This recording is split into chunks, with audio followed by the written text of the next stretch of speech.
নমস্কার। আজকে মহাকর্ষ নিয়ে বলছি।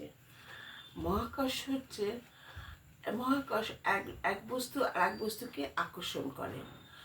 এই ব্রহ্মাণ্ডের মহাকর্ষের নিয়ম অনুযায়ী ব্রহ্মাণ্ডের সব কিছু ঠিকঠাক রয়েছে। সব গ্রহ নক্ষত্র জট জট পাকি যাচ্ছে না, সবাই যে যার জায়গায় রয়েছে। এই পৃথিবীর মানুষ যখন প্রেমে পড়ে তখন প্রেমিকরা পরস্পর আকর্ষণ করে। মহাকর্ষের নিয়ম দ্বারাই ব্রহ্মাণ্ডে সব কিছুকে আকর্ষণ করে বলে যে ধরাতলে প্রেমিকরা যে পরস্পর আকর্ষণ করবে তা নয়। তাই আইনস্টাইন বলেছেন মানবিক প্রেমের জন্য কিন্তু মহাকর্ষ দায়ী নয়। মানবিক প্রেম হচ্ছে মানুষের এক বিশেষ অনুভূতি। তখন মানুষ একটা ঘোরের মধ্যে থাকে। এটা খুবই মধুর। জীবনে একবার প্রেমে না পড়লে জীবন অসম্পূর্ণ থেকে যায়।